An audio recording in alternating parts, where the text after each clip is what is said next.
Hello students, आज हम लोग क्लास 10th के मैथमेटिक्स में चैप्टर 9 को पढ़ने वाले हैं, जिसका नाम है त्रिकोणमिति का अनुप्रयोग, या इसी को हम बोलते हैं ऊंचाई और दूरी। में क्वेश्चन नंबर दूसरा को पढ़ने वाले हैं। सेकंड क्वेश्चन नंबर है, आंधी आने से एक पेड़ टूट जाता है और टूटा हुआ भाग इस तरह मुड़ जाता है कि पेड़ का शिखर जमीन को छूने लगता है और इसके साथ 30 अंश का कोण बनाता है। पेड़ के पाद बिंदु मतलब हो गया जड़ की दूरी, जहां पेड़ का शिखर जमीन को छूता है, 8 मीटर है। पेड़ की ऊंचाई क्या करनी है, ज्ञात करनी है। चलते हैं हम इसके दिए गए भाषा के अनुसार एक चित्र बनाते हैं, क्योंकि चित्र से ही ज्यादा कुछ समझ में आएगा। मान लीजिए कि ए बी क्या है, एक पेड़ है। अब क्या होता है कि आंधी आ जाती है और आंधी आने से ये पेड़ जो है वो मान लीजिए कि बिंदु सी से टूट जाता है। तो जो टूटा हुआ भाग है वही आ करके क्या होता है कि जमीन पर गिर जाता है। तो यहाँ मान लीजिए कि ये टूटा हुआ जो भाग है वो आ करके क्या हुआ कि जमीन से गिर गया, जमीन पर आके गिरा। अब यही जो भाग जितना बड़ा भाग होगा वही भाग आकर के क्या होगा, यहाँ पे गिरेगा, अर्थात दोनों भागों की लंबाई बराबर होगी। मान लीजिए कि ये जमीन पर क्या करता है कि बिंदु डी पर आकर के मिलता है और इसके साथ क्या करता है, जमीन के साथ में 30 अंश का कोण बनाता है। और आगे दिया गया है कि जहां पेड़ का शिखर जमीन को छूता है, कितनी मीटर की दूरी पर है, 8 मीटर की दूरी पर है। अर्थात इन दोनों के बीच की जो दूरी है वो कितनी है, 8 मीटर है। अब हमें क्या करना है कि पेड़ की ऊंचाई बतानी है। अब हम जानते हैं कि ये क्या बन जाएगा, समकोण त्रिभुज बन जाएगा। समकोण त्रिभुज में 90 के सामने की भुजा को क्या बोलते हैं, कर्ण। जो कोण है, कोण के सामने की भुजा को क्या बोला करेंगे, लंब। इसका मतलब है, और जो भुजा नीचे बची हुई है वो क्या है, आधार। इसका मतलब ये हो गया कि हमें आधार दिया गया है, अर्थात आधार की सहायता से क्या करना है कि कर्ण को बताना है और आधार की ही सहायता से हमें लंब को बताना है। चलते हैं इसके सॉल्यूशन पर। समकोण त्रिभुज कौन सा, सी बी डी।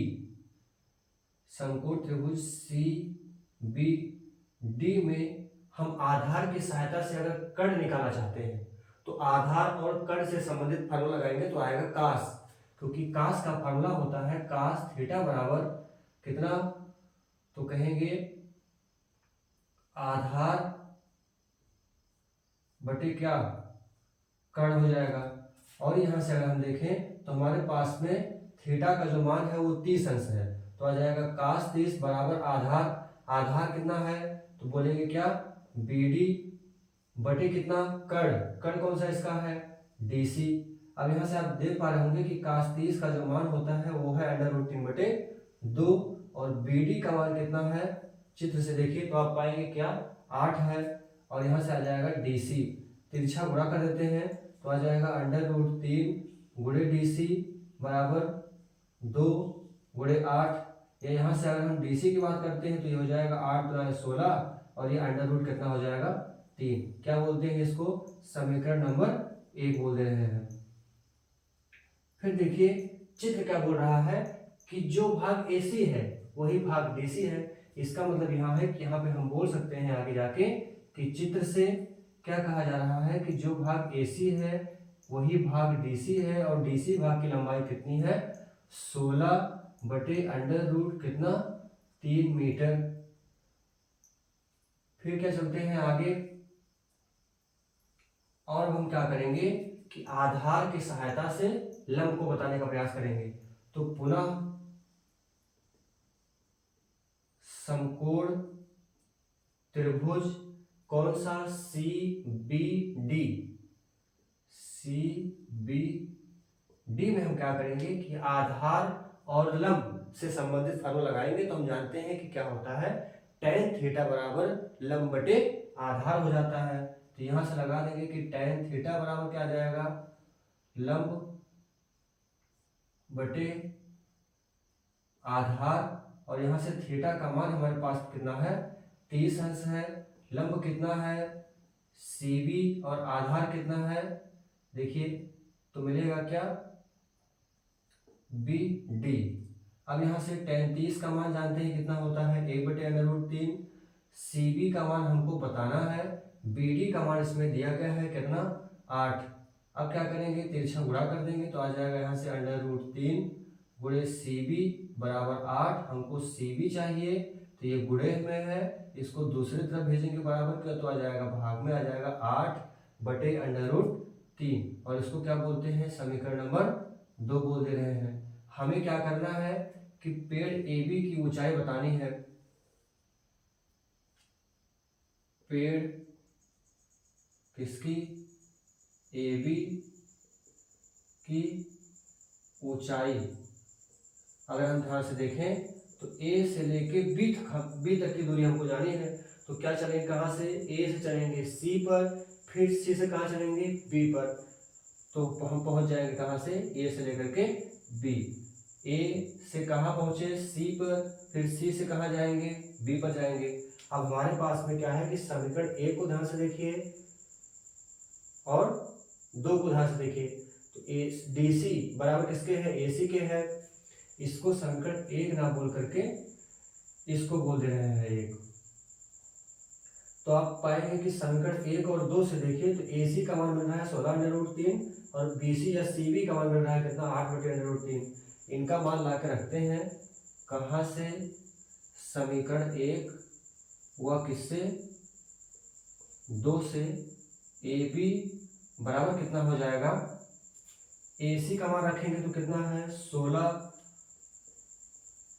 बटे कितना हो जाएगा √3। BC या CB का मान रखेंगे तो कितना हो जाएगा 8 बटे कितना √3। अब आप पा रहे होंगे कि दोनों का हर क्या है, समान है। तो दोनों के हर सब समान होते हैं दो भिन्नों के, तो क्या उसको लिखते हैं एक बार और ये हो जाएगा कितना 16 और प्लस √3 सॉरी 16 और क्या हो जाएगा बगल में है 8, तो हो जाएगा 16 और प्लस 8। या यहाँ से हम कह पाएंगे कि AB बराबर कितना हो जाएगा 16 और 8 हो जाएगा 24 बटे कितना √3। अब क्या कर रहे हैं कि चित्र को मिटा दे रहे हैं क्योंकि चित्र का हमको कोई आवश्यकता नहीं है।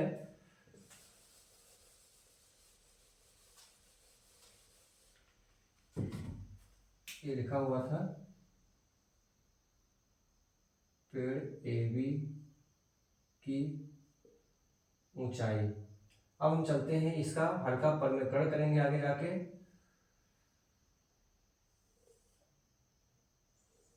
तो यहां से मिलेगा हमें AB बराबर इसको पहुंचाते हैं ऊपर तो आ जाएगा 24 बटे √3। √3 अगर हर में हो या हर में कोई भी संख्या √ में हो तो क्या करते हैं उसका हर का परिमेयकरण कर देते हैं। अर्थात परिमेयकरण का मतलब होता है कि उतने ही मान से क्या करो कि अंश में भी गुणा कर दो और उतने ही मान से हर में भी गुणा कर दो।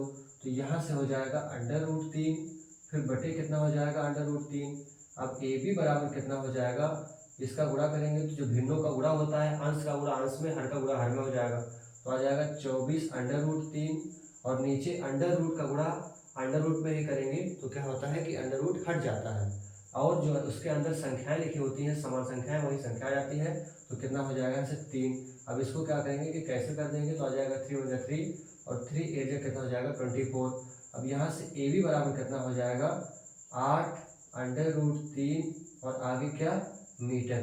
यही क्या है पेड़ AB की ऊंचाई है और यही क्या हो जाएगा इसका आंसर। जैसा कि आपने देखा कि इस क्वेश्चन को हम लोगों ने क्या किया कि इजीली सॉल्व कर लिया। ऐसे ही इंटरेस्टिंग वीडियोस को देखने के लिए आप हमारे चैनल को सब्सक्राइब कीजिए और शेयर कीजिए। मिलते हैं नेक्स्ट वीडियो में। Thanks for watching.